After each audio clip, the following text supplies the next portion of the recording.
Welcome, everyone. I'm going to call this meeting to order at 4 p.m. Adoption of the agenda. Prior to adoption of the agenda, just make it to make note of for public record, amendment to the agenda was done prior to the amendment to the agenda deadline, which was a removal of the first delegation, Sarah Bod, Long Point Biosphere, who has rescheduled to August 13th regular council meeting. The recommendation is that West Elgin Council hereby adopts the regular council agenda for July 16th, 2026 as amended. Move it, please. Councillor Statham, seconded. Deputy Mayor Tellier, all in favour? That's carried. Disclosure of any pecuniary interest and general nature thereof. Seeing none, we go to 4, which is a public meeting. That West Elgin Council hereby proceed into a public meeting pursuant to the Planning Act. Move it, please. Councillor Denny, seconded. Deputy Mayor Tellier, all in favour? That's carried. 4.1, planning report, zoning amendment, 26212 Carroll Line. Evan, it's over to you, please. Thank you, Mr. Mayor. Through you to the committee, the application is a zoning amendment required to fulfill a condition of approved consent application E1726 for a surplus farm dwelling severance. The proposal rezones retained farmland from a general agricultural to agricultural A2 to prohibit future residential development as required by provincial and local planning policy. The severed parcel will be rezoned to restricted agricultural special provision 11, which recognizes the existing dwelling and permits the existing accessory structures located in the front yard and closer to the road than the house. Staff reviewed the applications against the PPS, the Elgin County Official Plan, the West Elgin Official Plan, and zoning bylaw, and found that it is consistent with all forms into applicable planning policies. The application was circulated to all commenting agencies and no objections or concerns were received. At the time of this report was prepared, no public comments have been received. Subject to any comments received at tonight's public meeting, staff recommends that council approve zoning bylaw amendment D1408-2026 and adopt bylaw 2026-45 at the July 16th regular council meeting. Thank you, Mr. Mayor. Thank you. Any public or landowner comments? Seeing none. Council comments? Seeing none. Could I have the recommendation, please? The recommendation is that West Elgin Council hereby receives the report from Evan McKinstry, Junior Planner, regarding zoning bylaw amendment application D1408-2026, recommendation report, planning report 2026-17, and that West Elgin Council approves zoning bylaw amendment application D1408-2026 to rezone the subject property from general agricultural A1 zone to agricultural A2 zone and restricted agricultural special provision 11 A3-11 as presented in bylaw 2026-45 attached as appendix 1 to the planning report 2026-17, and that subject to no concerns being raised at the public meeting, that bylaw 2026-45 to amend zoning bylaw 2015-36 as amended be presented at the regular meeting of council on July 16th, 2026 for adoption. Move it, please. Councillor Denny, seconded. Deputy Mayor Tellier, all in favour? That's carried.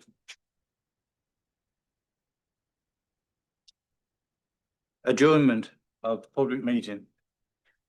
That West Elgin Council hereby adjourn the public meeting pursuant to the Planning Act and reconvene into regular session of council. Move it, please.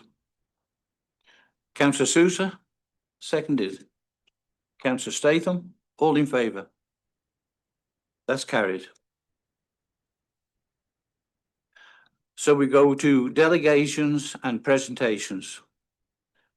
Delegates are reminded that pursuant to section 6.8 of the procedural bylaw 2024-05, delegations shall be limited in speaking to not more than 10 minutes. in total per person, per group, or per organisation? Thank you. And first up is Angela Camerot. Welcome, Angela. Hello, can everybody hear me? Can I get some nods? Yes, okay, awesome, good, thank you. I apologize that I couldn't be there. I am not able to leave my employer fast enough to be there. So I will not hold you up, and I'm going to even set a timer so that I stick to the time, because those of you that know me know that I sometimes will talk really fast or long as well. So I want to thank all of you for allowing me to speak today, and I appreciate and want to acknowledge all the work that all of you have done in your term. I know that you've sat through hundreds of meetings and you've probably forgotten most of the things, and I want to recognize all the attempts that all of you have done to do the hard work that you've done. So, but the reason that I am here is to discuss some strategic operations, finances, and legal transparencies, and of course, public engagement that has not been done in regards to some things. So in regards to capital infrastructure and redesigning matters that have been discussed at council, in regards to some financial and fiscal operations, some budget practices and operations that are going on. So that's part of the reason that I'm here to discuss this and talk about some legal risks that are occurring to the municipality, some decisions involving municipal assets, and of course that paper trail, because without that paper trail, you cannot have the processes and the stamps, and ultimately in the end, the ombudsman and compliance to make sure that that is that paper trail that is in place. So I want to sit here and lay this out for you. And I'm not, for the people that are watching or watching the replay, this might be a little high level, so I apologize for that. So I'm going to start out in regards to some things with Tri-County and the fact that this is being discussed at a board level, which is great. That's wonderful that you're doing some exploratory level. However, West Elgin is a council, and those decisions need to come from this council and from this room and provide direction, and then it needs to go to Tri-County for them to carry out those actions. And I have not seen that happen. So that's an issue in regards to some legal liabilities and some transparencies that has not happened. And also, of course, public engagement and transparency. And there's some issues in regards to the municipal framework and legalities that have not happened with that as well. So that's part of the problem in regards to that. That's also occurred in multiple other areas in regards to the legal framework. And when I speak with framework, for those of you that may not understand that, that's in regards to the Municipal Act, your bylaws and your procedures that you set out. And this is also in regards to your finances, your reserves, your bylaws, your asset distributions in regards to claiming those assets surplus. And some of those things have not happened as of late, and there is no clear paper trail and paper process. And we're missing some of these steps. And of course, under the framework that is required, you need to do transparency and public engagement, and those steps haven't happened as well in a multitude of ways. So I'm going to lay out some issues that have not happened in regards to the Old Town Hall, and there's some reserve resolutions that have not happened. Of course, I've mentioned the Tri-County Water Board and the Municipal Service Corporation, and this is creating a new corporation or a mini amalgamation, as those want to call it. And again, there are steps that must be in place before these are go. And even if you are going to do a full-blown amalgamation, there is a double process that needs to happen in regards to that. And a double approval process means that it needs to go through the minister, and that has not happened.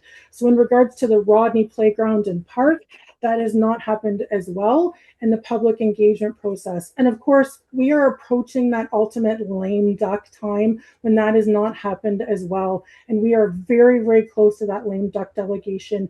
And there is some issues with how that was delegated, the genuine positive examples, the direction, the mandatory reporting in regards to what staff can do. And that has not happened.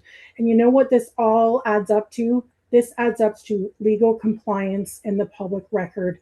And this is a problem, and this is a concern, because as all of you are obligated, this is the protection of the corporation of the municipality of West Elgin. All of you are sitting in that chamber, and you are obligated to protect that corporation. So there is governance, strategic plans, financial reserves, and legalities that need to be protected, transparency and governances and processes that must and have to happen. And those words must and shall are in the framework, and they need to be looked after. And there is great discrepancies. And I did provide this written report that I'm holding today was submitted to the clerk, and I do believe most of you will have it. And I clearly have laid this out, and I've laid it out in many processes and many correspondence over the last little while of things that are not set right, things that were done wrong and done in the wrong order. And I'm asking to have these things corrected in order for the transparency of the residents, for the long-term protection of the municipality, to make sure that our reserves are correct, that our budgets are correct, that we are following the processes in place, that RFQs and RFPs are in place, and that we don't have escalations. We are not creating risks. We are not creating liability. We are not risking future legal issues for the municipality because we have not done proper procurement and transparency where you can have a vendor comes back and say, hey, it didn't go public and I'm going to come after you. We don't want any of this because you are the corporation and the corporation needs to be managed. So in regards to the things that are concerns and some of the requirements, there is purchasing and policy bylaws, there is reserve bylaws, there is water policies, there is asset policies, there is delegation powers of authority, and of course I've mentioned lame duck, and these things are missing. And of course the procedural bylaw that this council has passed in 2024 has not been followed. And then we get into the Municipal Act, and there are many obligations in regards to that. So there is the municipal powers that need to be adjusted to bylaws, the delegations and duties, the establishment of municipal service corporations, the roles that council is obligated to follow, the transparency that is required for that, the public engagement process that must occur, the things that municipalities must adopt in regards to clear transparency, business case, procedurals, and of course, goods and dispositions of lands, the restriction and the nomination days that stop that process, which will stop in 4 weeks. So I'd like to know in regards to council is how is all of this going to be done in 4 weeks? And of course, then there's been multiple times where I've also had discussions in regards to making sure that we are complying with the Ontario Disabilities Act and making sure that we are providing public information to all of our residents and we're meeting that WSAG level 2 AA requirements. So in regards to all of that, what am I asking? I am asking to have all of this fixed, and I have asked for it multiple times. I am asking to have all of it done in a proper process. I am asking to have all of these bylaws passed, the procedures followed, and the framework followed. And these are things that are in there that is a must have. So with that, again, thank you, council, very much for your time.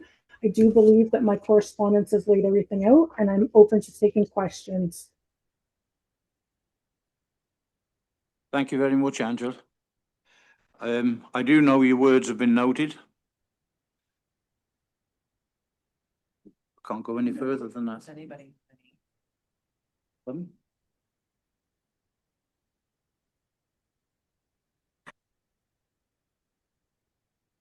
There's some disruption in the gallery.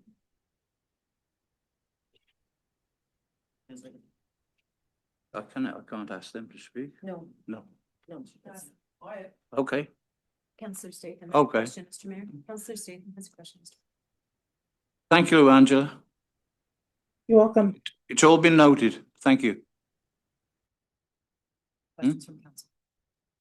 Council from question? Yes. Okay. Yeah. Thank you, Councillor Statham. Thank you, Mr. Mayor, and through you. And it's more of a comment than a question. Angela, thank you very much. Is she gone? I don't know. I did want to mention Still that. here.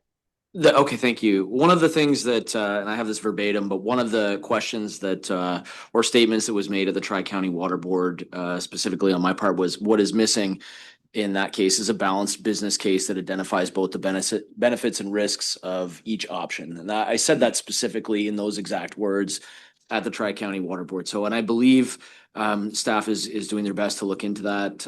Robin and I have spoken about that a couple times this week.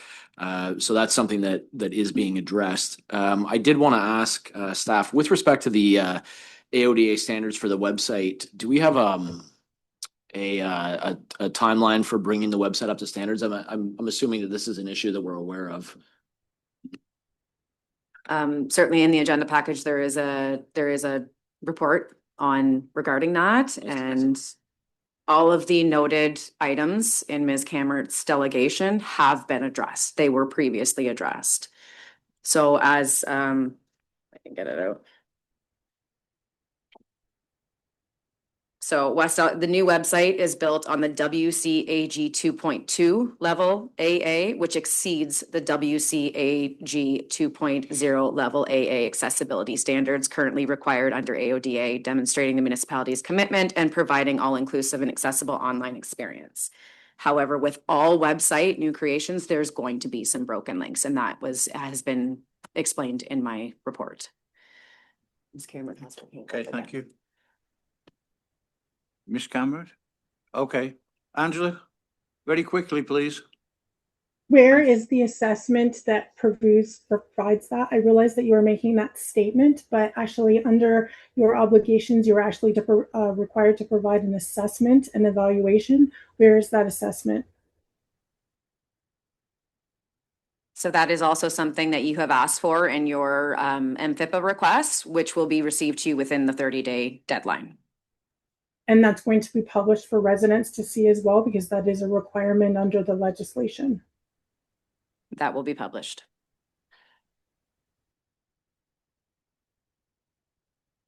Okay, thank you. Further questions? No. Seeing none. Yes. Deputy Mayor Tellier. Through the mayor, as always, I'm good for a good statement. So we are your neighbors. We are the people you volunteer with. We are the people that we are not doing anything forward. Our staff is here to be professionals and do exactly what they're supposed to do. We are not to oversee them in any way other than as per the Municipal Act. We wonder why we have problems, people running for council, and we have issues with residents coming at us all the time. Give us time to do the things within the time frame. Give our staff time to do things within the 30 days. It takes a long time, if I've learned in the 8 years I've been sitting in this seat, to get things done properly under the Municipal Act, to be transparent, everything we do. That's at every level of government. That's nothing new with municipality. We have lives, we all have other jobs. This is not a big enough municipality for us to be solely councillors, deputy mayor, and a mayor. We all have things going on, as well as our staff. They are pulled in all different directions. So when we have something to come ahead, give us the allotted time that it takes to get that together and get it to you. Okay, thank you. Okay, we're moving on. And it's 5.3. Mr. John Sears. Welcome, John. If you'd like to come up and say a few words. Bring this laptop up, this field, break this off, all right? Yep.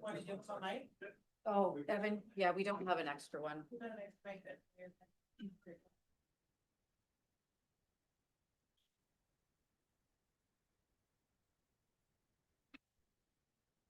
Have you got it pressed? Is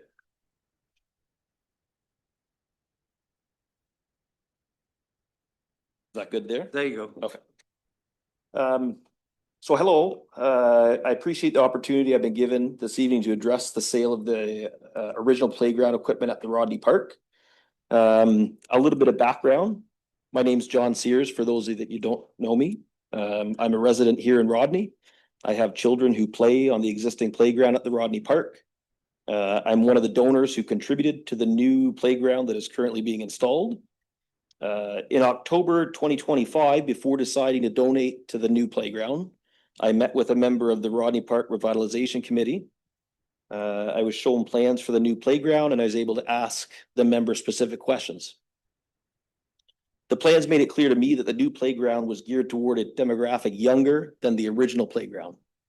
As such, one of my questions I asked was, what is happening with the original playground? The response I received was that there were no plans to remove the original playground. That was October 2025. As I hope everyone's aware, the original playground was auctioned off to the highest bidder on June 30th, 2026. My intentions of becoming involved with this issue are not an attempt to see the original playground kept at all costs. My intentions aren't to see the original playground kept if it isn't supported by the community. I became involved because its planned sale surprised me as a community member and as a donor. I felt uninformed, even though I'd asked specific questions and received specific answers related to its fate. I'm still unsure exactly why the sale of the playground equipment, the original playground equipment, was reversed by the municipality. Nonetheless, I'm thankful that they did. It's led us here tonight for further discussion. In Mr. Sharon's, am I pronouncing that right, Sharon? Sharon? Mr. Sharon's most recent report on the original playground equipment, it stated that the existing playground equipment has been routinely inspected to ensure it remains safe for public use. However, he identifies several areas of concern. I'd like to address these areas of concern and reasons he has for recommending the removal of the playground equipment.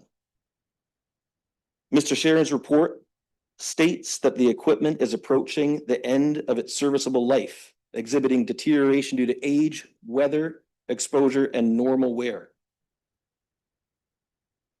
I think it's important to explore what's being relied on in terms of end of serviceable life. If there's documents stating a life expectancy of this equipment, I think that's important to explore. As far as the deterioration due to age, weather, and normal wear, those things seem unavoidable to me with any structure. Is the deterioration that we're seeing easily managed? I'd ask that the severity and costs associated with that be explored before any decisions are made. If it's just weather, due to weather and age, I mean, those seems more like upkeep items. The report also states that new equipment being installed better meets the needs of families. I think it's important to add to that the original playground equipment meets different needs than the new equipment does not. For example, the original playground is shaded. It's designed for an older children as well as for adults.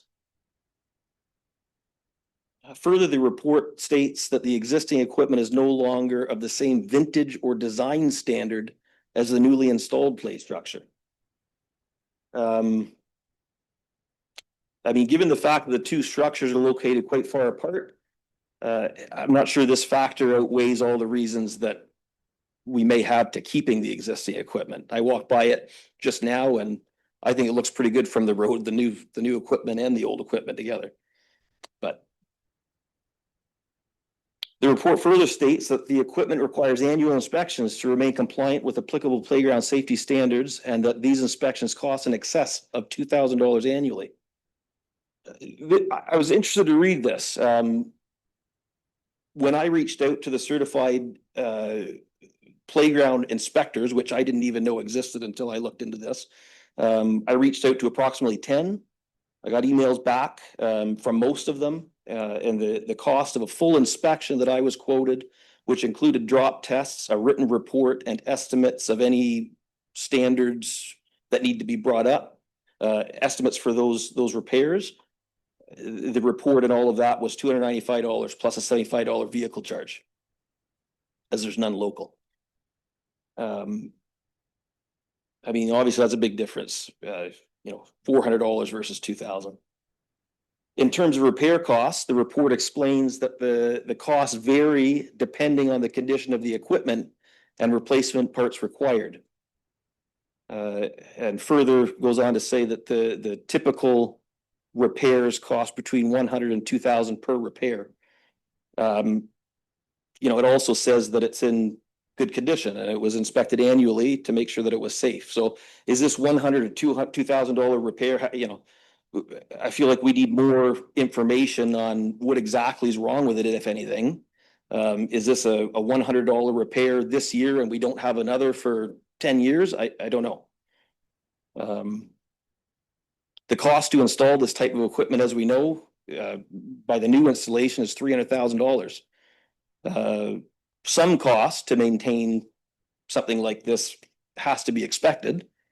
And again, we need greater detail on what exactly the existing playground needs and what it's going to cost before we just say, it's deteriorated by weather and we got to get rid of it. Mr. Sharon's report also points out that a recent assessment found only minor deficiencies. The assessment noted that the existing fall zone and impact absorbing surfacing do not meet current playground safety standards and will need to be addressed in future years. I understand that's just for the adult swings. I've never seen them do a drop test. I've never seen a drop test being done, but last week I did see all the equipment out there. Again, this happened after the equipment was already sold, and the sale subsequently reversed. But again, in that assessment, it says that it has to be addressed in future years. Again, there's no certainty in that. There's no cost, there's no time frame. And I think it's worth exploring what the time frame is when we're saying future years, along with what exactly needs to be done and how much it's going to cost. The report also states, given council's previous direction in the February 2025 report to remove the existing playground equipment following the completion of the new playground, it was not considered prudent to invest additional funds to upgrade the swing area to current standards. How can we make that statement in a report if we don't know the actual true costs through estimates to decide that? You know, is it $100? I don't think it's worth getting rid of for $100. What I'm asking for, I think the best alternative Mr. Sharon offers in his report is that council consider directing staff to investigate quotes to repair and maintain all of the older playground equipment, so that we can see exactly what it's going to cost us if we do keep it. If we don't keep it, if it's too expensive, I mean, that's it. If we do keep it, we should know how much it's going to cost. I would add that it feels like the municipality, and I'm sorry if I'm wrong here, but it feels like minds are made up that the equipment should be removed. It feels like that's already been decided. As such, I think all quotes the municipality receives should be fully transparent so that true costs can be considered by both the community and council. I sure would like to know which company, and I'd love to direct you to the inspectors that quoted me $400 for the inspection. You know, if we were charged $2,000 for the inspection that took place last week, I think we were ripped off. So I think some oversight on that and some transparency might yield better results as far as how much we're spending on it, if anything. At that, I think I'm pretty close to my 10 minutes, so I'll wrap it up there. And I don't know if you can ask me questions or I'm open to that. Thanks very much. Sure, thank you. Is there any questions from council or staff? Yes, Deputy Mayor Tellier, please. Through the mayor, thank you so much. Thank you so much for your delegation today. Really appreciate you being here and all the correspondence and everything back and forth. I wondered if we could have some sort of clarity. I just know in the infancy and throughout, the playground committee had said they wanted to keep the big swings, and that's all I've ever heard is just the big swings. So within that, I don't know if we can have some clarification from them exactly what. That was from day one meeting at the old Dennings meeting room there. All of us sitting there, that was their thought from day one. So that's a little a discrepancy along the lines that I've been hearing all along. And then if Dave can maybe speak or have his report the difference of the monies, and maybe we're held to a higher standard of what we need to have inspected due to being a municipality is all I can think of why the difference for the payout for having the inspection. Thank you. Just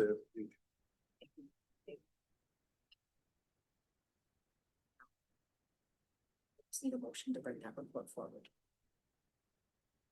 Okay. A motion to bring that report forward? Yes, if council would like Dave to speak on that report right now, we can certainly move that forward to discussion right now. I just need a motion to move that report. Through the chair, I'll bring that motion forward to remove that report and have it discussed at this Deputy Mayor time. Tellier so moves. Councillor Denning, seconded. All in favour? That's carried, but you can speak, yeah? Thank you, Mr. Mayor, and through you. I think there were a number of questions in the document that John provided. Can we address all of those in that report? I'm wondering if you provide Mr. Sharon an opportunity to speak to his report and then maybe ask questions. Yeah, that's great. He's going to speak to it right now. Yeah, okay, great. Yep, thank you. Please, Dave, if you don't mind. No problem. Thank you very much. Through you, Mayor.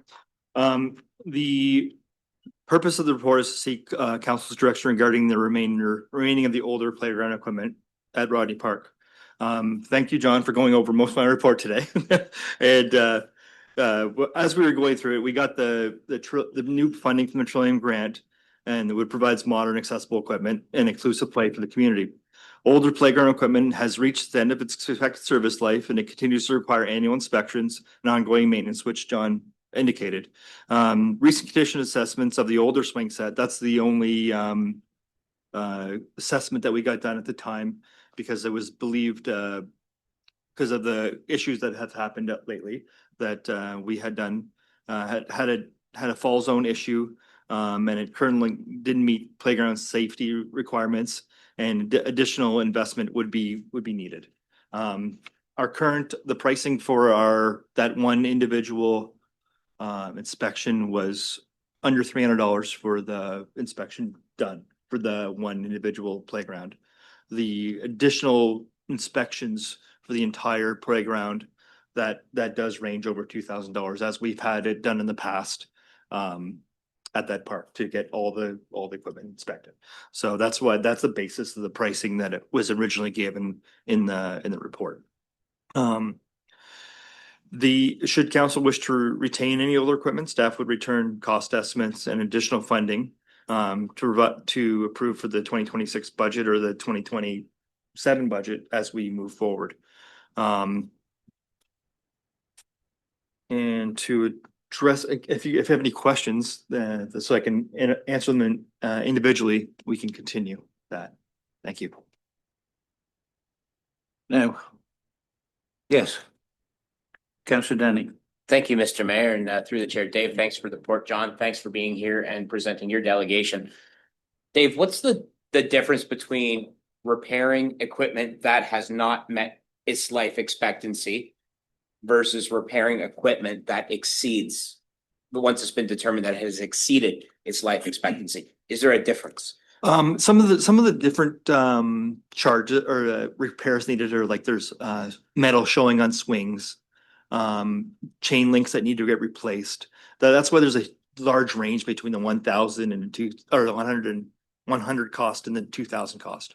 The 2,000 cost would be for replacing the surface itself, and as we deemed it necessary to get there, because right now we have sand underneath the swings and sand underneath the area. If we were to add like a rubber surface or even like a wood chip surface that has the fall, it has to be a substantial thickness to be able to install that, and that's where the larger costs can come from.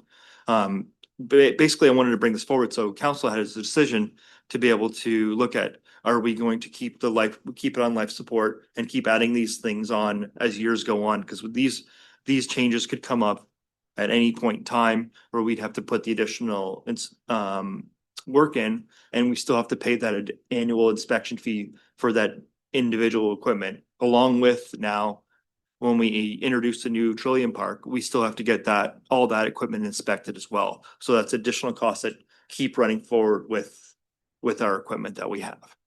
So. Councillor Statham, did you have a comment? Thank you, Mr. Mayor, and through you. Yeah, I did. I just had a question. Maybe this is best for Robin, but I wondered, there was a number of questions in here that sort of addressed, how that equipment was declared surplus.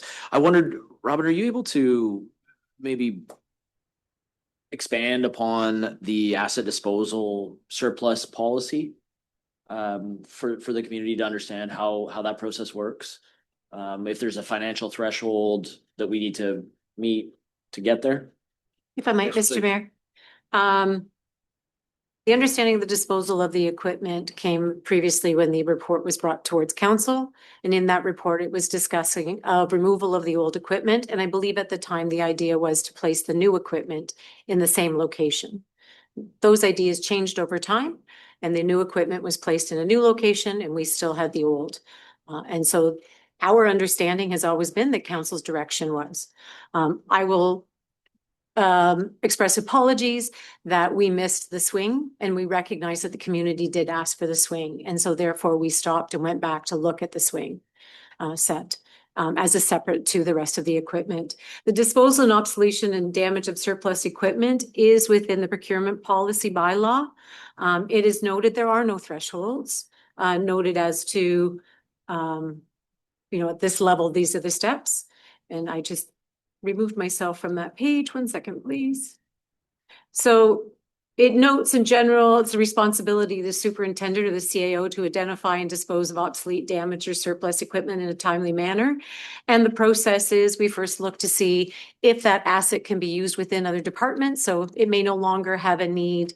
In one case, the fire may no longer need for a piece of equipment, but perhaps roads could use that. So we tried to make sure we're extending the life. Then where obsolete, damaged, or surplus equipment is offered but not required by any municipal department, it shall be disposed of by advertising or public tender. So Gov Deals is the process we tend to use. That's where we post all of our trucks or any equipment that we no longer need for municipal purposes. And then should it be determined, the CAO being beneficial to municipal equipment may be sold at public auction. Again, we used Gov Deals where equipment has been declared obsolete, damaged, or surplus, the fire chief or CAO, and declined by other departments having no value. The municipal staff may also post it for sale. So we can either take it to tender or we may also post it for sale.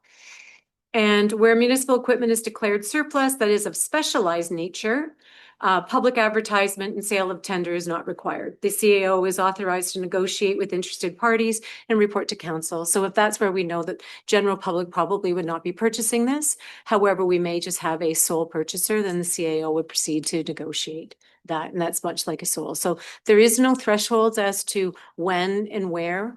Typically, when we have declared something as surplus and staff are replacing it, we tend to use the process of we sell, post on Gov Deals, or we put in for public auction in order to dispose of that equipment. Thank you, Robin. That sounds reasonable. Can I ask just one follow-up? Yes. Madam CEO, so my understanding from what you just said is that there's no obligation if we're declaring something surplus and liquidating that asset. Council does not need to approve that. That's entirely within your purview. Following the municipality's procurement bylaw, and that also addresses disposal of obsolete equipment. Yes, it is. Thank you very much. Anything further? Yes. Councillor Denny. Thank you, Mr. Mayor, and through the chair. Thank you, Councillor Statham, for asking those questions. I've gone back over this as well, and I think that the damage has been created here in the community with how this happened. Not because anything was necessarily done wrong, but I believe that we could have been more proactive in communicating with the community that this was something that was going to happen. A couple of years ago, a very similar situation happened in West Lorne, where the equipment there was declared surplus because the Optimus had built brand new equipment in West Lorne, a couple hundred yards down. We decided that we would not continue to fund the existing equipment because it was too nearing its life expectancy. Still plans over there for a recreational pad, but nonetheless, there was communication that had been sent out at that time, which I think mitigated the shock of hearing or seeing that something as precious as playground equipment in our community was being moved off the property. So certainly from my perspective as a councillor, I think that we could have been a little more proactive in our communication. I feel, John, that you got put into a very difficult position and you were doing what you felt was right, which was stepping up for the community. And I applaud you for that and thank you for that. And again, I think that what I would just like to say is that I wish we had been more effective at communicating what was about to happen in our community to our community. So again, thank you, everybody, and thank you, John, for stepping up. Right. I would agree with that too. I think we fell down on communication. Deputy Mayor Tellier. Through the chair, yeah, I agree and echo that sentiment that communication is key. We had talked about that at the beginning of this year, actually, the communication was key with our residents and with exactly what we're doing and when we're doing it. And what we know is going around this table, like when we talked back February of that time. But others may not have looked at the, so we need to communicate that a little more and get things out there a little more. I do also remember that way back when we were discussing at that time what we could do, as our CAO, Madam CAO has said, we could do with the playground was we discussed even would we have it down at Port Glasgow for the kids to play on, and where would we do that? I remember a huge discussion about it. So it's just unfortunate that it went that way, but thank you for everything and the other residents and the letters you've sent us in support of looking in and seeing exactly what happens with this playground. Thank you. Councillor Sousa. Can you hear me? Yes, through the chair, thank you. Just yes, a little bit more communication would be better. I think maybe a posting online, say, hey, there's a surplus and we're listing it, we're selling it. Just instead of a community finding out and just a little bit of a shock. And I have another concern. I heard from a former Rodney Fair Board member that they wanted the extra space. They wanted that playground removed to reclaim some of the space that they lost from the new playground. Is that a fact, or am I misguided? Thank you. Thank you. Mr. Chair. Could you Yes, ma'am. answer, please, CAO? I recognize, and though there are members of the playground committee, that there have been some concerns about how we use and space and what equipment was in the Rodney Park. With that, council, at your previous budget, they'll move forward into 2026. We do plan to have public engagement on the future of Rodney Park, onto now that the new playground equipment is installed, what are the next steps? And so what we do is we have a plan, and we're looking at how the community as a whole wishes to utilize that land. And so then we can develop what are the amenities that we would like, what is our wish list, but our wish list that is reasonable within costs, not only to implement, but to make sure are managed going forward. And so our plan would be to have that public engagement starting in the fall of this year. And then with that, Councillor Sousa, both the Rodney Park, both our community members, both any organization and groups that generally use the Rodney Park will have a voice and say, and then council also will have some oversight into what you wish to accept as liability and responsibility going forward. Thank you. Okay, thank you. Councillor Statham, please. Thank you, Mr. Mayor, through you. So just to, wrap this up and put a bow on it, where are we at now with the, what is going to happen now? We're going to have a report back that is going to indicate what the cost of keeping that equipment is, and we're going to retain it for the time being. Is that the bottom line here? Council, in the report that was brought before you, recommendation, I'm sorry, Mr. No, carry on. The report that was brought before you was staff, because we see the age of the equipment and understand this is an additional cost of service. Our recommendation is for removal. However, we did provide alternatives for council to consider. If you would like us to come back with a quote, as in what would be the quote to both repair and also bring the swing set up to standards, we certainly could do that. If you would like us to bring back a quote on what it would be to also bring up all of the equipment up to standards, we would be looking to council for your direction. We just started with the recommendation, understanding at the current time, this is an additional service to what we have not budgeted for, but council, you certainly can direct us to look and to move forward in a different direction. Okay, thank you. Personally, I just feel that we should have been more open in the first place to the public, and then we could have talked about it before it actually happened. I thank you, John, for coming up and making your presentation, and it is noted we talked about it, and we'll go from there. Can I just follow up with just a couple of points? Yes, you can. Thank you, thanks. So yeah, I think it's really easy to mash the how and the why together when we're talking about this. It's amazing that we've identified, maybe some shortcomings in the how, but there's still some whys that I don't really understand. There are differences, yeah, and again, are we talking about just the adult swing or the larger swings or the equipment set as a whole? I'm talking about the equipments as a whole, the swings, the climber, everything. The larger swings are different than the swings on the new equipment. They're different altogether. They're not for older children. Much like the play set itself, it's geared toward older children. They play grounders on it. It's not something that the new equipment, it's two different sets. So when I'm saying the equipment, I'm talking about the swings and the climber. So I think that why needs to be looked at really carefully, and some engagement needs to happen there with the community to see if it's something that they want to keep.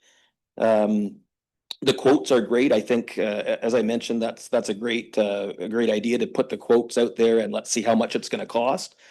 My only concern there is that when I reached out for a price on an inspection and I got a price back of $400, and Mr. Sharon reached out and got a price of $2,000 for the exact same inspection, that's a concern. I don't know what can be done there to make sure that the money's being spent reasonably. If they're, if somebody's charging $2,000 versus $400, I think that we need to get quotes until we get it down. It didn't take me very long to get a quote for $400, and I didn't get one for $2,000, and that is for all of the equipment. So yeah, the difference is in terms of the standards changing and that being a concern for the older equipment. As I understand, they haven't happened. I don't think we've done anything with this equipment in 25 years since it was installed. So if we went on the high end to bring it up to standard at $2,000 to do the whole substrate underneath the whole thing, just those numbers alone is $2,000 over 25 years. That to me seems reasonable, but so with that. Okay, thank you very much.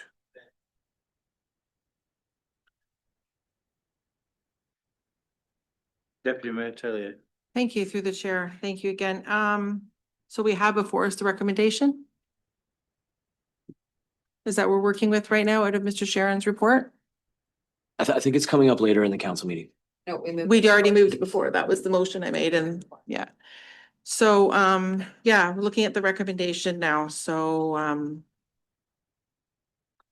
my opinion is we should have some public input on this and also some more numbers on exactly.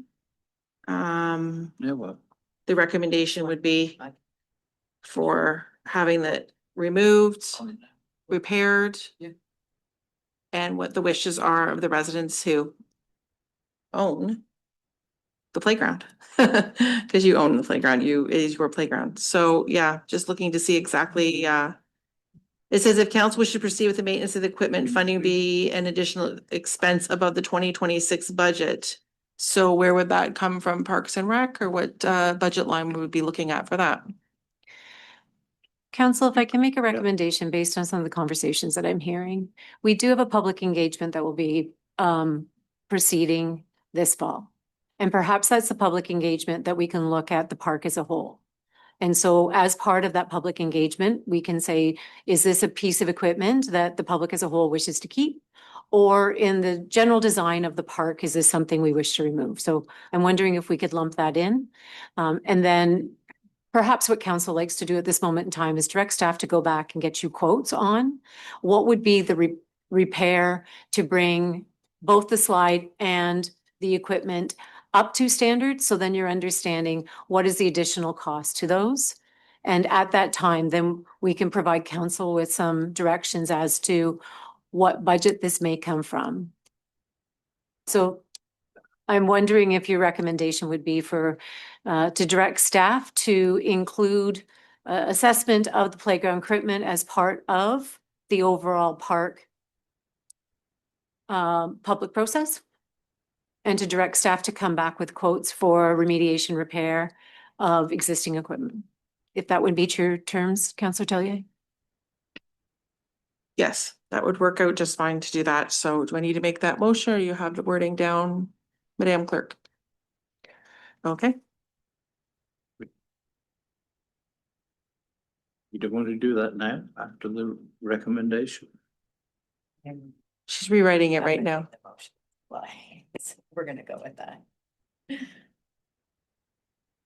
If I may, while we're waiting on that, so to Dave, Mr. Sears had asked for clarification once again in regards to the fee.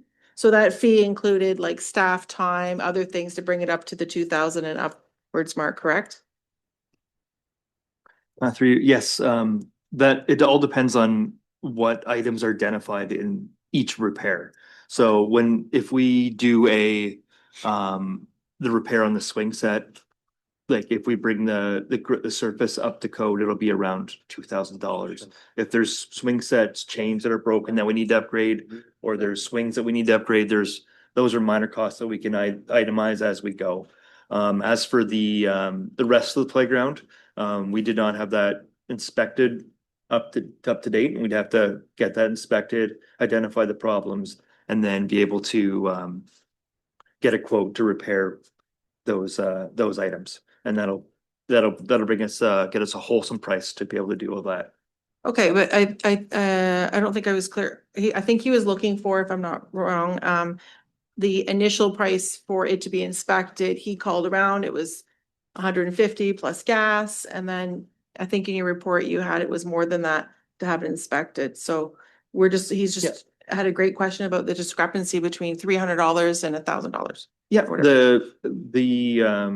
The playground inspector that we got to do the swing set, to have them come out, it was a under $300 charge for just the swing set itself. Each individual item has individual reports that you have to write along with it. When we got the entire playground inspected in I think it was 2023 or 2024, I can't recall off the top of my head, but it was above $2,000 for just the riding playground. So, Okay, thank you. yeah. Okay. Councillor Statham. Thank you, Mr. Mayor, and through you, and maybe this is a question for John. John, would you be kind enough to just so that we're comparing apples to apples? Would you, and again, it doesn't have to be right at the moment, would you share with me who you received quotes from and exactly what they were going to provide? I mean, it is a big discrepancy, $300 versus $2,000, but I just want to make sure that, you know, that we're comparing apples to apples, like I said, but I'm happy to hear it. I'd like to know. Yeah, I can grab it on my phone, send my email if you want me to read it now, or I can. If you could email it to me, I'll look into it. Yeah, if you don't mind. Yep. Yeah, I'd For sure. appreciate that, John. Thank you. Yep. Yes.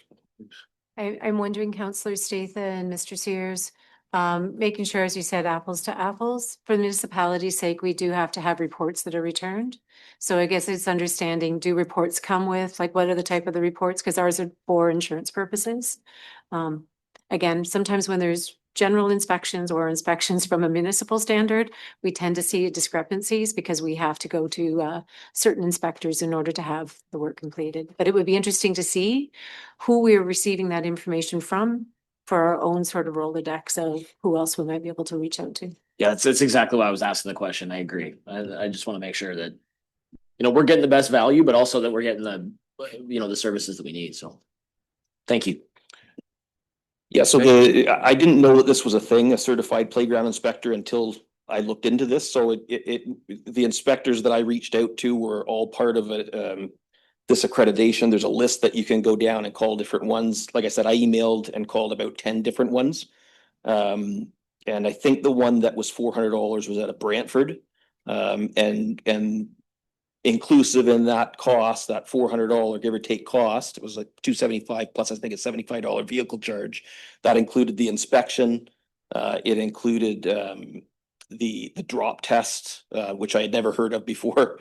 And it included the subsequent report, as well as any estimates of any repairs that may need to be done if deficiencies were found. So It included everything, and I can forward that email to Mr. Staven for sure. Okay, thank you. Questions finished for now? We're going through a recommendation, please. The amended motion is that West Elgin Council hereby receive the Rodney Park Playground Equipment Report from D. Sharon, Manager of Infrastructure and Development for information purposes, and that council directs staff to include the playground as part of the public engagement event, and further directs staff to provide quotes for inspection and remediation of the Rodney Playground. Mover, Deputy Mayor Tellier, seconded. Councillor Statham, all in favour? That's carried. Thank you.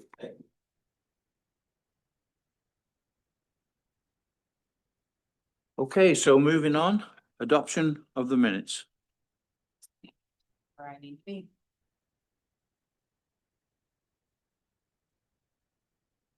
That West Elgin Council hereby adopt the minutes of June 25th, 2026 as presented. Mover, please. Councillor Statham, seconded. Councillor Sousa, all in favour? That's carried. Business arising from the minutes. Seeing none. We go to 8, which is staff reports. Building. We've all got it in our package. Anybody got any questions on it? Seeing none, could I have the recommendation for that one, please? The recommendation is that West Elgin Council hereby receives the report from Corey Pemberton, CBO, regarding Building Department Summary Report for the month of April to June 2026 for information purposes. Move it, please. Councillor Statham, seconded. Councillor Denning, all in favour? That's carried. 8.2. So that's fire. Second quarter fire report, 2026. Mr. Jeff MacArthur, Fire Chief, please. Yeah, good afternoon, your worship and council. The quarterly fire report is in the package tonight. Plenty of training went on, several fires the crews responded to, and of course, as council is aware, we're excited to receive our new tanker and put it in service back on July 1st. So happy to answer any questions. Questions from council? Seeing none. Recommendation, please. That West Elgin Council hereby receives the quarterly fire report for April to June 2026 from Jeff MacArthur, Fire Chief, for information purposes. Move it, please. Deputy Mayor Tellier, seconded. Councillor Sousa, all in favour? That's carried. 8.2.2. Automatic aid agreement, Southwest Middlesex. Jeff, it's over to you again, please.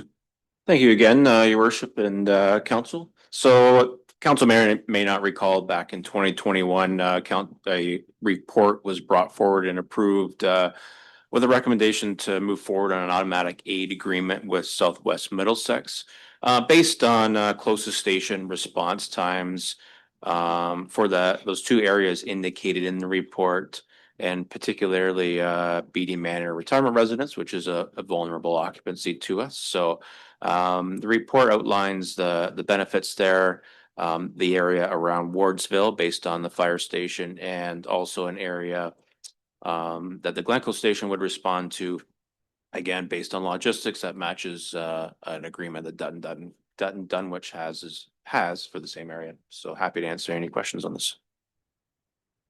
Thank you. I did look at the areas and I can see that you can't make it any more efficient than what you're trying to do. So I think that's a good thing. It certainly brings the time as you can, or anybody can get to a fire, you know, in any corner of the municipality, which is a great thing. Further questions by council? Seeing none. Everybody agrees. Could I have the recommendation, please? The recommendation is that West Elgin Council hereby receives the report from Jeff MacArthur, Fire Chief, and that West Elgin Council authorize the signing of the automatic aid agreement with the municipality of Southwest Middlesex. Move it, please. Deputy Mayor Tellier, seconded. Councillor Sousa, all in favour? That's carried.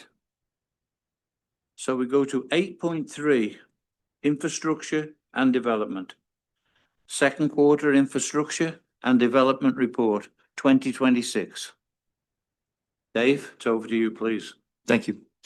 Through you, Mayor. This report is for council information highlighting the work completed by the Infrastructure and Development Department during the second quarter. Public Works had a very productive spring session with road maintenance, ditching, culvert replacements, street sweeping, bridge washing, vegetation controls, pothole repairs, and storm response activities. Our utility staff completed several water main, hydrants, and valve repairs, while continuing doing routine maintenance and meter reading, locates and customer service to maintain the system. Our capital projects included the Rodney Playground. It's nearing completion. I hope everybody got a chance to see how it's coming along right now. The West Lorne Library and Council Chambers, the Port Glasgow Trailer Park Facility, the Rodney Wastewater Treatment Plant, and we also did advanced several engineering projects as they come forward to go to tender this summer. For the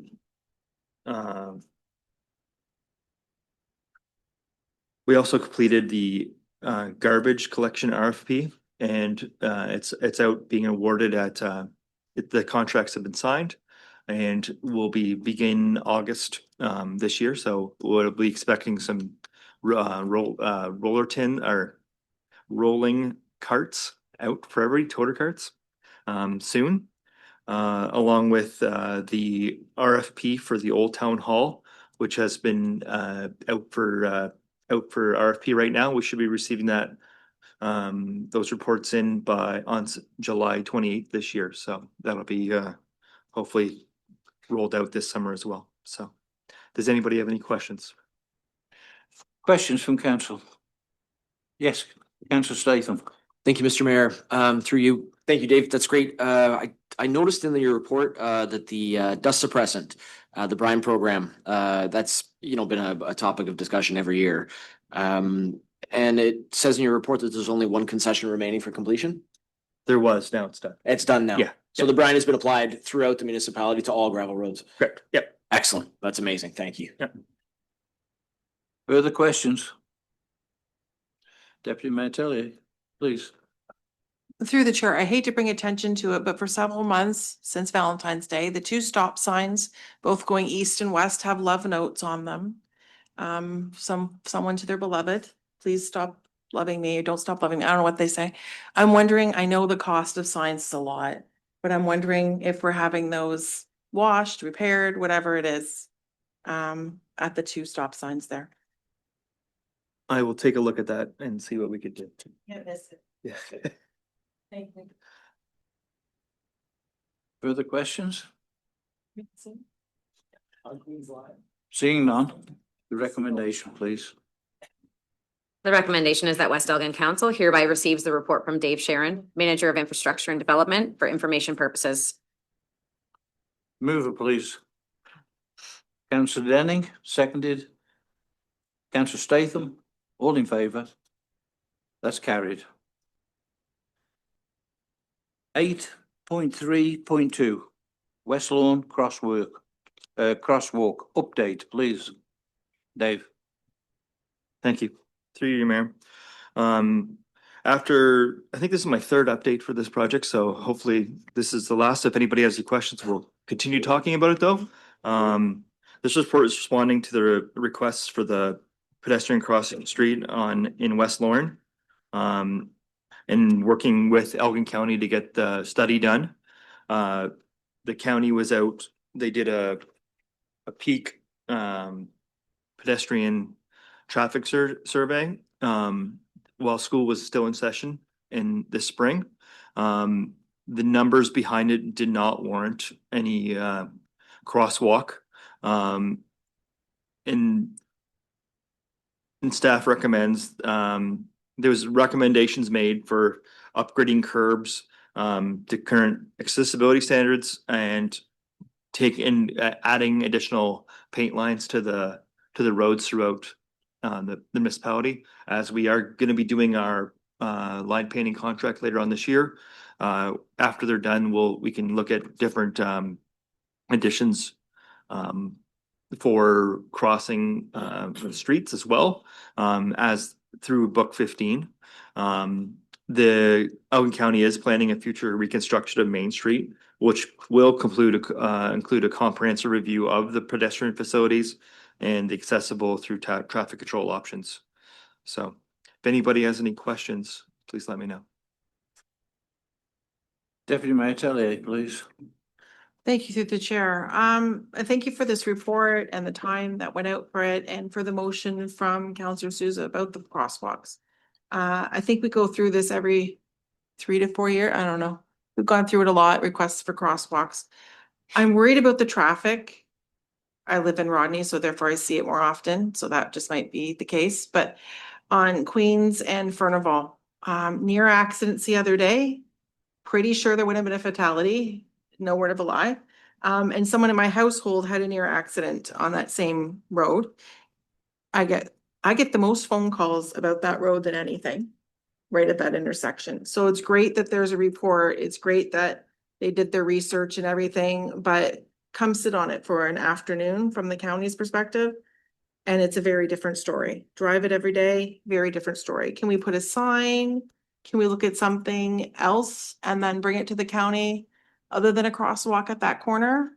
It's just very hard to see around the building as you're going in that corner, and it's getting very busy with the wonderful patronage of the West Elgin Automotive Club, and soon we're gonna, or automotive, sorry, not club, automotive mechanics there, and soon hopefully having our gas stations and such there. So can we look at a sign, some other thing to submit to the county and see exactly what else could be done? I'm getting nodding from the gallery, almost everybody saying yes. And I'm getting phone calls and emails and even Facebook Messenger messages saying, can we do something about this corner? So it's coming from all sides. Okay. Further questions? Yeah, Councillor Souza, Mr. Sharon. sorry. Can Mr. Sharon respond? Oh, Thank you. Yes, I will definitely take a look at that, and I'll reach out to the county and see what direction they can do. We are looking at certain things at that intersection now. But that's definitely a good call out to be able to see for sightlines and that, even though that road has been reconstructed recently as well. So that's we'll definitely have all the drawings that can be able to let us make good decisions there. So Very much appreciated. Thank you for your time. Councillor Souza. Through the chair, thank you. Just really disappointed in that traffic study. I really thought it should have went somewhere else. Also, Ridge Street and Main, Monroe, that corner there, it's a deadly corner. I think something's gonna happen there really soon if we don't do anything. The parking is parking too close to the curb. People are trying to cross the road, and I saw somebody almost got hit the other day. I approach that intersection almost every day as I live around the corner, and it's gonna happen. Somebody's gonna get hit, and that corner is extremely dangerous. And it's really unfortunate. Like, we need to get more safety across our entire municipality, and crosswalks, line painting. Like, I think we need to get on that. Thank you. Thank you. Further questions? Seeing none. The recommendation is that West Elgin Council hereby receives the report from Dave Sharon, Manager of Infrastructure and Development, for information purposes. Mover, please. Councillor Denning, seconded. Deputy Mayor Tellier. All in favour? That's carried. We're now going to move into a 5 minutes break.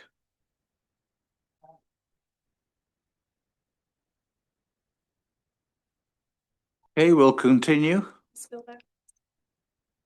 with 8.4.2, Municipal Website transition to loop. Over to you, Madam Clerk. You missed one. Yeah. Making me meet my 4.1. Like me to do that one? Oh, the playground equipment, I Yep. ticked off at the top. Okay, second, yeah, this one, yeah. Yeah.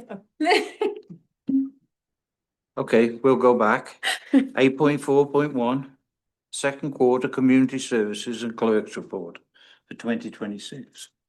Thank you, Mr. Mayor. Presented to you, council, is the second quarter community services and clerks report, which includes items including records management, parks and recs, operations and programming, some recreation initiatives, which are currently underway. Exciting thing to highlight there is that we did receive a Government of Canada Seniors Community Grant for up to $4,962. So our recreations and communications coordinator is currently working out some details on that, on whereabouts we're going to use those funding. Canada Day planning. So that was done and we had a very successful Canada Day. It was extremely warm out that day, but in Miller Park we had lots of shade and a nice breeze. And then some communication efforts that are currently underway as well. And some bylaw enforcement, and we are certainly ramping up to that season where there will be lots of grass cutting concerns that will be submitted. So usually this is a busy season for our bylaw enforcement. And then there's also some legislative policy and council initiatives, which include a lot of elections related items, some partnerships that were completed, and as well as our community grants that were awarded. So certainly it's been a very busy quarter and lots planned ahead. So any questions from council at all? Questions? See none? Do you have questions? No, go ahead. Oh, Thank you, Mr. Mayor, and through Councillor you. Statham. Thank you very much. Just a question regarding the bylaw Mhm. complaints. So if I understand this correctly, there was 21 active files that remained open at the end of the quarter and 69 total files during the quarter. Is that correct? Correct, yes, yeah.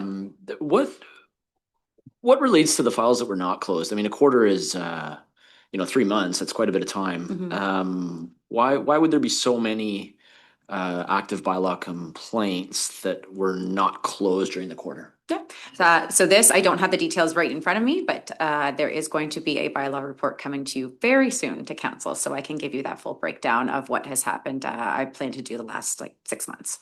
That's great. Okay. That's great, Terry. Thank you. I Yep. appreciate that. No I problem. think it's important that we, maintain our bylaws with the enforcement officer. So thank you.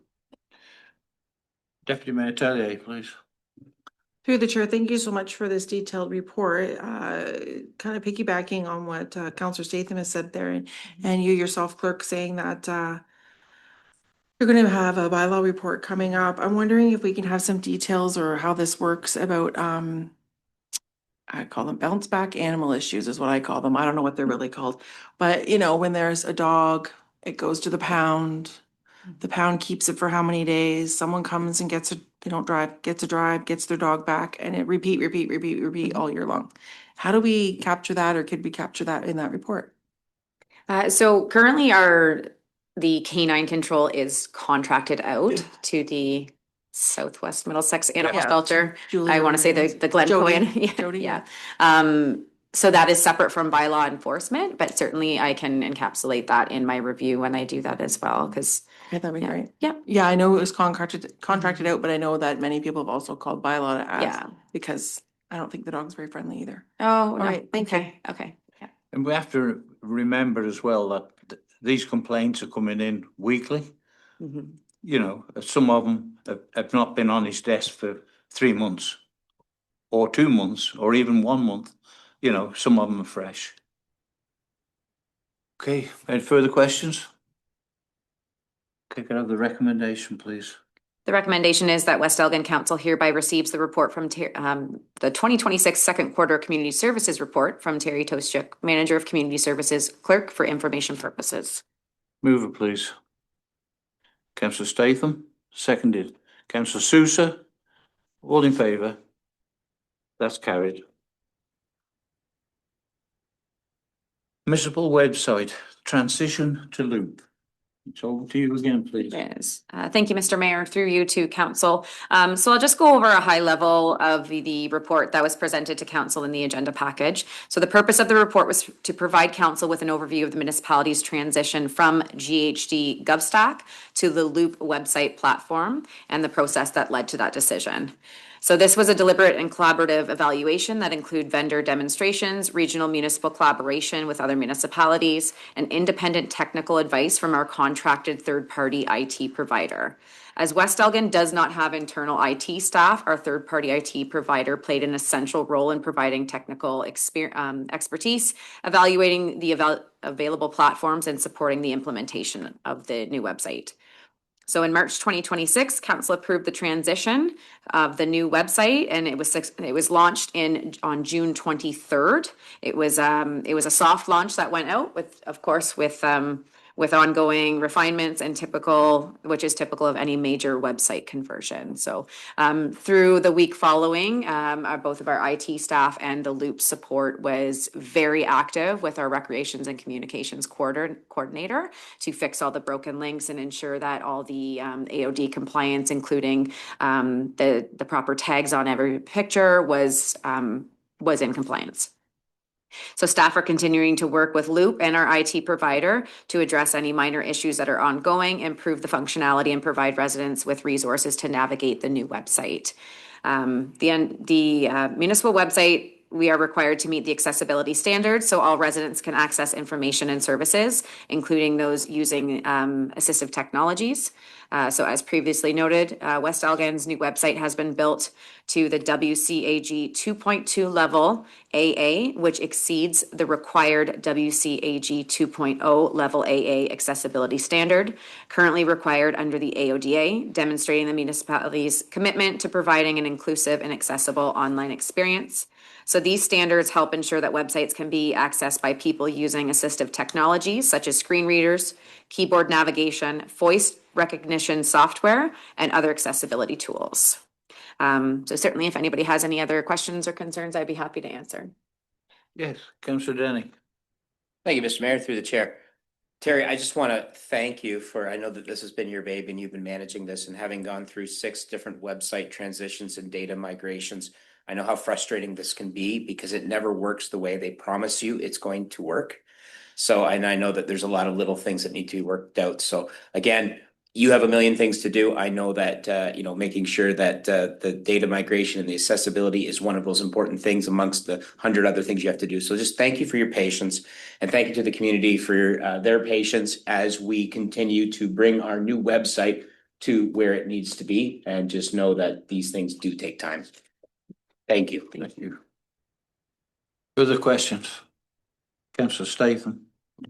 Thank you, Mr. Mayor, and through you, I'm not sure if you're able to answer this or not, but was the contracted IT service provider completely independent from Loop? Or did they have any commercial relationship with them beyond the implementation support? So when I mean the contracted IT, that is our IT that we have contracted. Correct. Because they are also the IT provider for the 3 other municipalities that were all going through the same migration at the same time. So we use them as our expert in anything IT to assist with this process. So that's what it means by independent. They are not. They don't have any relationship with Loop? Absolutely not. Okay. No. And there was other platforms that they also looked into. It was not just Loop. Loop provided the most features, but also for I guess better bang for your buck is what we found with Loop as well. And it is a Canadian company, so that was also something that was important to us as well. Thank you, Terry. You're welcome. Deputy Mayor Tellier, please. Thank you through the chair. Once again, echo what my colleagues have said. Amazing work, and yes, so many things to work through and look at, and little glitches that come up, and you've handled it with grace and professionalism. So thank you for that, and thank you to the community for being patient with us while we work through it all. I'm wondering, I looked through a website from another municipality in Elgin today, and they had stock photos, and it just kind of felt a little, I don't know, not personal. And I wondered what our photos are gonna be like, or if that's down the road probably, on the website. Yeah, so a lot of our photos are, they were previously taken, prior to my coming on to West Elgin by, I believe, by a local resident. So those are the ones that are currently being used, quite a few of them. There were a couple that maybe, like different pool features or something like that. What I would like to see potentially in the future is maybe, like a community, submit photos. It's something that we have talked about with the website of potentially having something like that to receive some different pictures from the community. That's where I was getting at. Wondering if we could have some community photos to have in there. So I Yeah, know we have it'd be nice. for former some- Counselor Bonnie Rose kids when they were little, or grandkids, sorry, when they were little in there, and different people. So yeah, that'd be great. All right, thank you for your time. Further questions?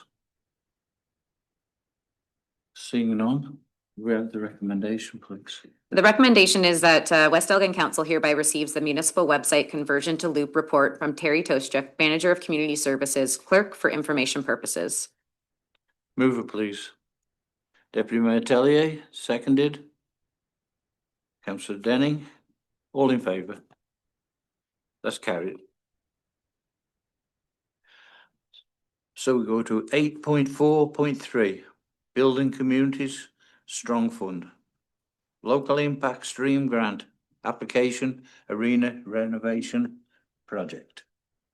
Thank you, Mr. Mayor. Through you to council. So again, I'll go over this report in high level. The report is requesting council's approval for staff to submit a grant application under the Build Communities Strong Fund Local Impact Stream to support renovations at the West Elgin Community Center. So the proposed application builds on the success of the municipality's 2023 Craft Hockeyville Award by leveraging previous investments to complete additional long-term improvements to the facility.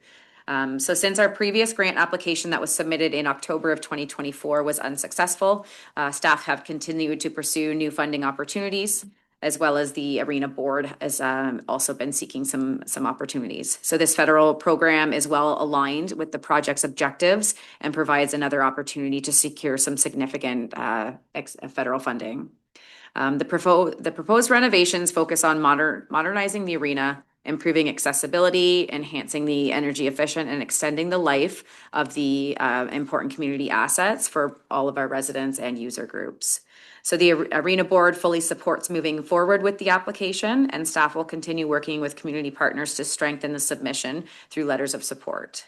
So this report, again, is only requesting authorization from council to move forward with this grant application. Any questions or concerns from council? Questions? Let's hope they have success. So can I have the recommendation, please? The recommendation is that West Elgin Council hereby receives the report from Terry Toshchuk, Manager of Community Services, regarding the Build Community Strong Fund Local Impact Stream Grant application for the arena renovation project, and that council endorsed the proposed project which combines the arena improvement funded through West Elgin's 2023 Craft Hockeyville winnings and with additional facility upgrades to maximize the long-term benefit of the investment. And further, that council authorized staff to apply for the Federal Economic Development Agency for Southern Ontario, FedDev Ontario, under the Build Community Strong Fund Local Impact Stream for funding towards the comprehensive renovation of the West Elgin, the Beau Horvath Community Center Arena. And further, that council authorized the clerk and mayor to execute any documents required to submit the application, and if successful, entering into a funding agreement. And further, that council directs staff to report back to council with the results of the funding application and any financial implications prior to proceeding with construction. Thank you. Move it, please. Deputy. Councillor Denning, seconded. Councillor Statham, sorry. Here we go. All in favour? That's carried. Okay, so we go to 8.5, Corporate Services and Finance. Emma, it's over to you, please. Thank you, Mr. Mayor, through you. Before you is the quarterly report for the Corporate Services and Finance Department. In the second quarter, the Corporate Services and Finance Department focused on improving processes even while experiencing significant personnel changes as I commenced my role as treasurer in April. Since then, we have facilitated the preparation and approval of the 2026 budget and are continuing to explore avenues in which we can improve the accuracy and timeliness of our budgeting process. We have also dedicated time to catch up on the backlog of various reporting requirements to ensure that we are keeping in compliance with all of our funding agreements. And finally, we are currently engaged in the external audit of our 2025 fiscal year-end financial statements. We are also focused on reviewing our process for preparing and delivering audit evidence to our auditors in a more efficient manner with the goal of minimizing audit fees and ensuring a smooth and high-quality audit, high-quality audit is delivered. Thank you. Thank you. Questions? Yes. Thank you, Mr. Mayor. Councillor Statham. Thank you, sir, and through you. Emma, I wanted to say, first of all, I'm so glad to have you here. You're doing a fantastic job. I wanted to say that I love that you're looking at improving our financial forecasting and involving department heads more in budget ownership. I think that's going to lead to better financial management for the municipality. So well done on that. I did have one question because the report indicates what you guys have been working on, and that's great. I think I'd like to see a little bit more on how the municipality's financial position is changing because of the work that you're doing. So I wondered if going forward, if the quarterly corporate services and finance report includes some metrics, some performance metrics like budget to actual variances, emerging financial risks that we may encounter, maybe some reserve balances and that kind of thing. Just some metrics so that we would be able to better assess the municipality's financial health throughout the year. Thank you. Yes. Thank you. Yeah, that is actually something that we're currently working on, a template that is very easy to read and kind of captures the high points. So with the next report, that was planned to be included as well. One step ahead. Thanks. Thank you, Emma. Further questions? No, I think it goes around the board with saying thank you, what you're doing. Can I have the recommendation, please? That West Elgin Council hereby receives the second quarter 2026 Corporate Services and Finance Report from Emma Nilsson, Manager of Corporate Services, Treasurer for information purposes. Move it, please. Deputy Mayor Tellier, seconded. Councillor Sousa, all in favour? That's carried. So we've got a 9. Board or committee of council reports or updates. Yes. Councillor Statham. Thank you, Mr. Mayor, again, and through you. I just wanted to touch base on the Agribus Farm Tour that the Economic Development Committee has been working on for the last 6 months or so. So this is a tour event that we're going to have where we have various members of some of the leadership in the province and some of the ministers out, as well as local members of the economic development committees for Dutton Dunwich. The goal of the tour, as has been discussed, is that we're going to be stopping at various farms along the route, picking up some produce and really recognizing what we grow in Elgin, West Elgin, and how we can get that to people and how that can feed people, sort of like a farms to forks event. So currently we have some great attendees. Minister Flack will be in attendance. Minister Lisa Thompson will be in attendance as well. We have Deputy Warden Grant Jones, Dutton Dunwich Mayor Mike Hentz, and their economic development chair, Henry Dryfoot, will also be in attendance. Really looking forward to the event. I think it's going to be a really fantastic way for us to showcase what we grow in Elgin County. And I think it really shows the value of small farms, small and medium-sized farms in our area. So just wanted to mention that. So look forward to that in the next couple weeks.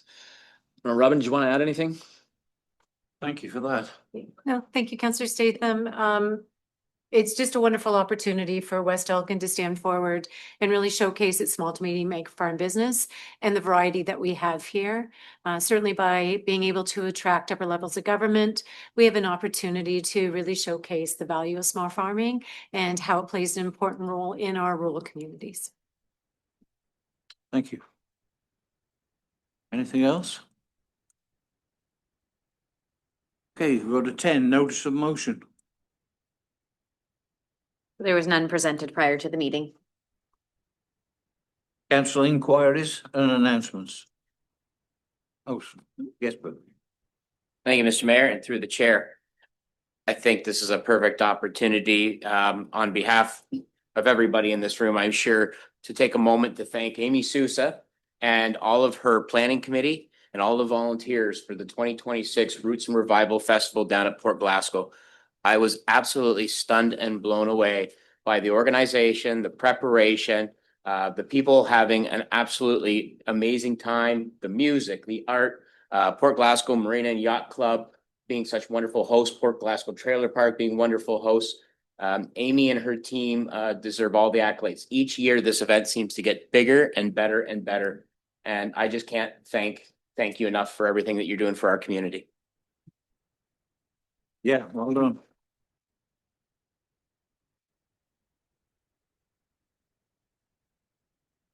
Anything else? Yes. Councillor Statham.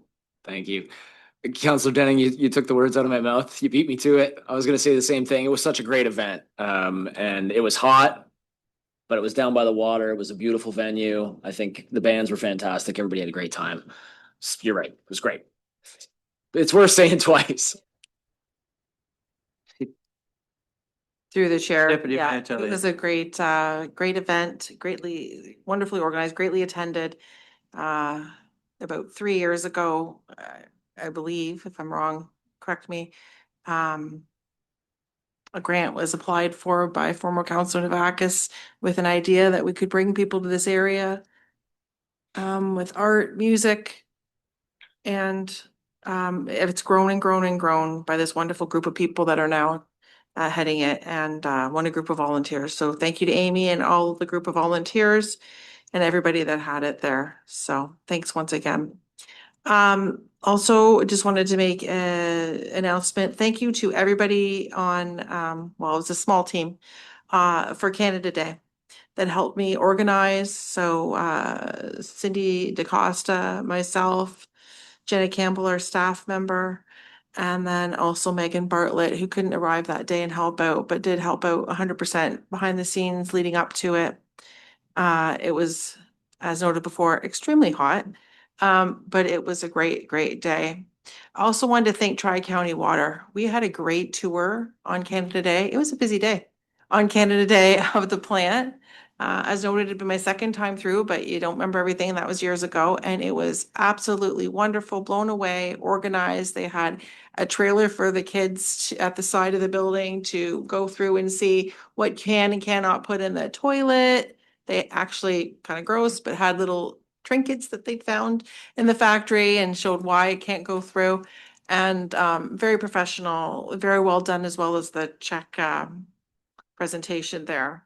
And then also having our new tanker being technically pushed into the, okay, we put it in reverse and we pretended. Anyway, so pushed into the celebratory push into station number 2 in West Lorne there.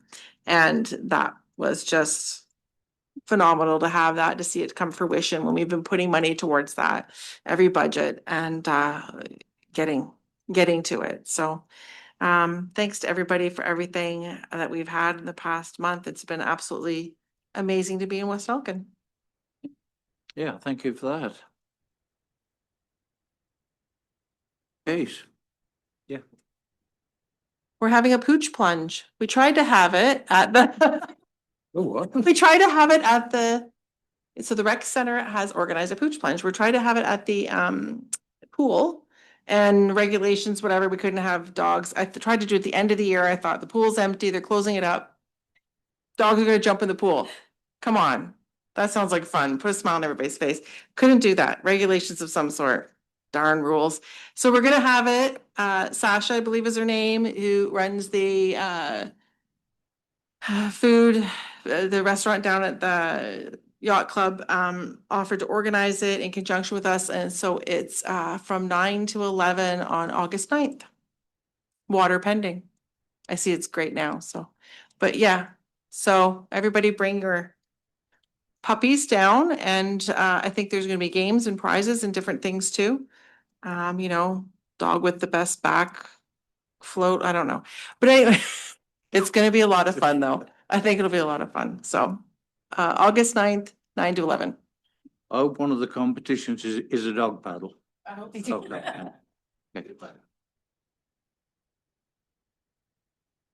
Right, thank you. Okay, we go on to 12, which is correspondence. So there's multiple items of correspondence listed in all through item 12. Is there any that council would like to pull out for discussion? Lost words there. We're all struggling. Yep, seeing none. The recommendation is that West Elgin Council hereby receive and file all correspondence not otherwise dealt with. Move it, please. Councillor Sousa, seconded. Deputy Mayor Tellier, all in favour? That's carried. Thank you. Items requiring council consideration. None presented. So we go to 14, bylaws. Oh, yeah, has your hand up. Oh. Deputy Mayor Tellier. Right through the chair. I'm wondering if we can go back to number 10 on our agenda, notice of motion, and if I can just bring something, if that's okay, or wait till next meeting. You're looking to bring forward a motion? So we talked today about bylaws and thresholds for disposing and declaring surplus, and I'm wondering if I can make a motion either now or at the next meeting to have staff look at those bylaws regarding the thresholds for disposing or declaring surplus. If we could, I can. Next meeting? Yeah, if you want to do that, just send me that in writing, how you would like to, and I can help you. Okay, Yeah. great, thank you. Yeah. Okay, so we're on bylaws, right? 14.1, 2026-45, zoning amendment. That bylaw 2026-45 being a bylaw to amend the Municipality of West Elgin Comprehensive Zoning Bylaw number 2015-36 for property at 26212 Carroll Line. Be read a first, second, third, and final time. Move it, please. Councillor Denning, seconded. Councillor Statham, all in favour? That's carried. And with that, we move to a closed session. That the Council of the Municipality of West Elgin proceeds into closed session at 5:46 PM to discuss matters pursuant to the Municipal Act, Section 239(2)K, a position, plan, procedure, criteria, or instruction to be applied to any negotiations carried on or to be carried on by or on behalf of the municipality or local board, being Four Counties Transit Draft Contract and O'Malley Road Sale Contract. Move it, please. Deputy Mayor Tellier, seconded. Councillor Statham, all in favour? That's carried. Philip, just give me a couple minutes to get us situated here.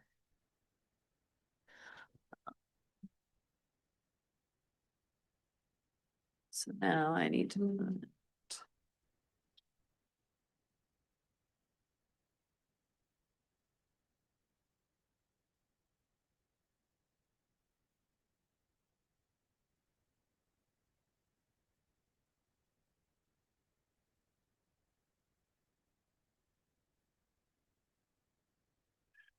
Okay, so we're reporting from closed session. And the clerk is to provide a report from closed session. So- Reporting from closed session at 6:07 PM. For the record, Mayor Leatham declared a conflict of interest on item 6.2 of the closed session and left the room for any further discussion.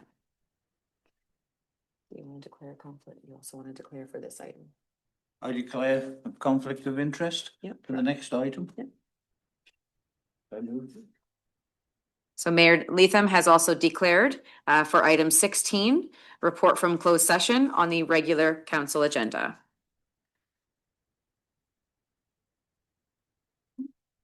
Council received two items pursuant to the Municipal Act, Section 239-2K. Council provided administrative direction to staff and were presented with the following recommendation. The recommendation is that council receives the report regarding the final sale for the portion of road allowance for O'Malley Road from R. Greenall, Chief Administrative Officer, and that council directs staff to finalize the agreement for sale of part of the road allowance between lots 16 and 17, concession 2, designated parts 1, 2, and 3 on plan 11R-11514, Geographic Township of Aldborough, Municipality of West Elgin, being part of PIN 35108-0202 to J.R. and R.E. Leatham.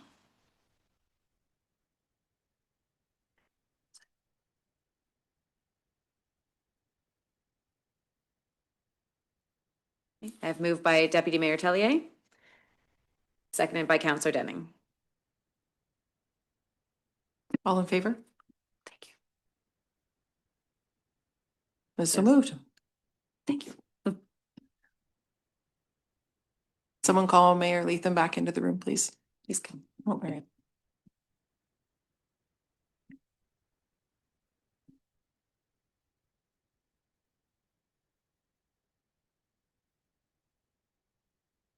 Item number 17. Okay, we're going to item 17. Confirming bylaw. That bylaw 2026-46, being a bylaw to confirm the proceeding of the regular meeting of council held on July 16th, 2026, be read a first, second, third, and final time. Move it, please. Councillor Statham, seconded. Councillor Denning, all in favour? That's carried. Which is 18. And adjournment. That the council of the municipality of West Elgin hereby adjourn at 6:09 PM to meet again at 4:00 PM on Thursday, August 13th, 2026, or at the call of the chair. Move it, please. Councillor Statham, seconded. Councillor Sousa, all in favour? That's carried. Enjoy your holiday, Philip. Thank you. I'll see you all in August.